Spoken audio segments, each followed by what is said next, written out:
Okay, let's get to Carolina, Georgia Tech this weekend. It's a late kick, 8 o'clock in Atlanta. Tar Heels have only won twice since 1999 in Atlanta. And Adam, I said draw a line in the sand game. Look, this game is going to tell you, I think, are the Tar Heels on the thought process of, look, last week wasn't good. But last week doesn't define the season. There's still plenty to play for. Let's go. Or do they fall on the line of everything's terrible, we lost to a bad team, why does this always happen? I don't want to be here. I think I know the answer. I would be stunned if Carolina did not come out, and I want to make sure this is a very clear delineation here, Adam. Play with effort, execution, be ready to go. I'm not saying I'd be stunned if Carolina didn't win the game. You can do all those things and lose the game. But I think that would be different than what happened last week, where I don't think it wasn't that Carolina didn't play hard. Obviously, the Tar Heels were trying. But it was the kind of things that you can't do and win games consistently. The drop passes, the key penalties, the really bad field position, the not getting off the field on third down. You know, all those things, you're going to lose when those things happen more times than not. So it's not about necessarily just the outcome, although obviously that's how we're all going to judge it. But I think the first step is that you see a Tar Heel team that isn't hungover, for lack of a better term, from last week. And you're going to have to summon that type of effort multiple times this year because, as has been talked about since the schedule came out, those last 3 games of the year, you can't take any of those off. You're going to have to be at peak performance every single one of those. It reminds you a little bit, kind of, maybe, and this is how you knew the 97 team was really good, that they could lose that Florida State game, the Judgment Day game, but then come back and win at Clemson the next week. That was an impressive win. This, likewise, would be an impressive win to go down to Georgia Tech, a team that is not great, but is capable. Yes. And I think better than Virginia. That's what I was going to say, probably better than Virginia. Yes. With a better quarterback. Yes. And a good head coach, I think.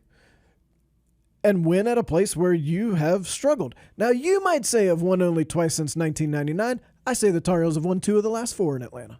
Like that. There's one thing, Adam, it's the optimistic. Glass half full. Yeah. So what do we know about Georgia Tech? They're 3-4. And, Adam, I think that's a representative record of Georgia Tech because they have been very up and down. They beat Miami in that crazy game. They had a game at Ole Miss earlier in the year, and the final score was 48-23, but that game was closer than that. It was a one-score game in the fourth quarter. So you've got that team, but then you also have a team that lost at home to Bowling Green and lost last week to Boston College in a game that Georgia Tech led by 6 going into the fourth quarter and ended up losing by 15. So there are some highs and lows with this team. The thing I'll say is I think their highs are high.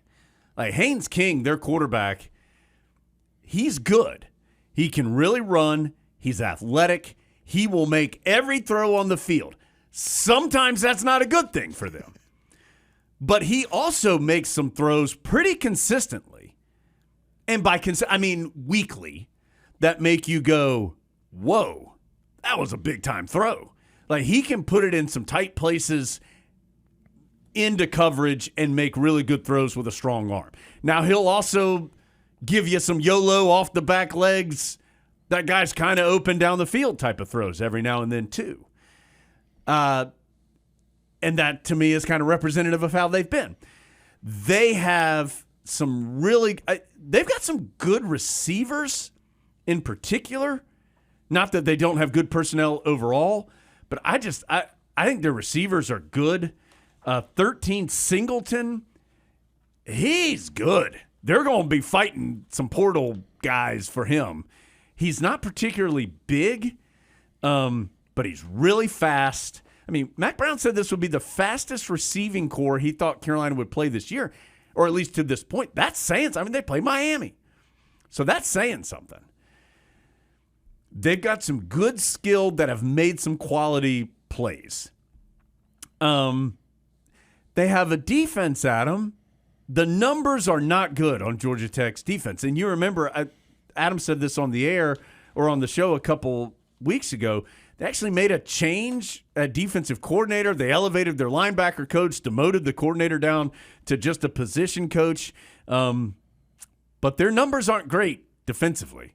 They're giving up 452 yards per game, 227 per game on the ground. So they've given up a lot of yards. Now, then you randomly see a game like against Wake Forest where they had 8 sacks.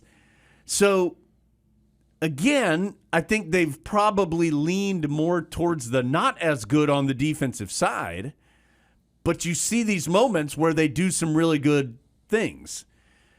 So all of that is to say that, to me, this is a very unpredictable opponent and a kind of a volatile opponent. And if you catch them on the wrong side, then it's going to make things much more challenging because they are capable of being a very impressive team. In some ways, I think the Ole Miss game is the most representative of what they are because they're about 75% of a very good team. You know, they remind me a lot of the 21 Tar Heels, that you knew there were some good pieces there, and sometimes it clicked and it was really impressive, but there were some ingrained things that kept them from being as good as they could be on a week in and week out basis. And I think that's the case with this team, particularly that the amount of yards they allow on the ground. But, again, if it comes together, which inevitably it will for some weeks, they're tough. And it's a night game. They're honoring Paul Johnson, who's an important person to Georgia Tech football and infuriating to the rest of the ACC. So it'll be as good an environment as you could get at a Georgia Tech home game. In the spirit of Virginia having had the week off and what might Georgia Tech do that you don't necessarily expect as you sit here the day before the game, it sounds like Brent Key has had some discussions this week with the offensive staff about what to do about the running game and how they're going to fix that because it hasn't been fantastic. So what have they come up with in these discussions and what might they do differently? I think that's a question that the Tar Heels will have to get the answer to in that first quarter. But overall, to this point, they haven't been great running the ball so far. Coach Brown said he felt like Virginia used a lot of Appalachians' rushing attack or approach in the game, which to me said a lot of those stretch plays and mixing in a lot of quarterback run, or at least that read option type where the quarterback has the capability of pulling it and keeping himself. And that's where you do get in danger with Haynes King on top of many things. He can really, really run. I mean, he had 150 yards rushing last week, including a 71-yard touchdown. So he can get out in the open and run away from you. And he's just a tough, good runner. And so, like, Schrader from Syracuse, to me, was more a lot of his, not that they didn't do some of the design stuff or read stuff. A lot of his yards came running out of the pocket. I feel like Haynes King, it's more design stuff, read option stuff, where he has the option of giving or pulling. And, of course, there's going to be some where he gets out of the pocket. But to me, you've got to be more ready for that part of it with this running quarterback compared to another mobile quarterback that the Heels saw earlier in the year and did a very good job against. I think one thing Virginia did that Georgia Tech maybe not as equipped to do, at least, and I haven't seen them as much as you have, but the couple times I have seen them, Virginia, like we talked about on Tuesday, tried to go as quickly as they could many times. I haven't seen Georgia Tech do that as much. They do it, and I'm going to guess they're going to do it because Virginia should. Because Virginia had so much success with it. But I do think it's more of a core of what Virginia does compared to the core of what Georgia Tech does. So it might just be something they're adding in or try to do more than maybe they traditionally would do it. From the Tar Heel side of things, Adam, I would be very surprised if they didn't come out ready to go. I will be interested to see, with all the talk about the fact that nobody felt like Carolina ran the ball as much as they should have run the ball, do they go right to it? Do they try and force feed the run game, or do you try and just kind of say, okay, we know we need to do it within the flow of what we're doing. Here we go. And I don't know that answer. I guess we'll all find out together on Saturday night. But I would be surprised if Omarion Hampton was not a large part of the plan. Yeah, and unfortunately, none of these carries can be applied to the Virginia game. Right. So you can't make up for that, but you can sort of establish a new paradigm. And the more I've thought about the Virginia game and talked about it, it felt like Carolina felt like it was playing from behind the whole game, even when they had the lead or it was tied. It just seemed like their approach in that game was an approach of, we've got to make this happen now. And I don't mean like the plan going in. I mean like how it played out. So what if Georgia Tech gets up 10-0? What if it's 7-3? Do the Tar Heels believe and settle in the fact that look, Carolina's got the best offense in the league. It just does. Miami's really good, and they're comparable. And Florida State's very good and comparable. Carolina's got the number one passer in the league. It's got the number one rusher in the league.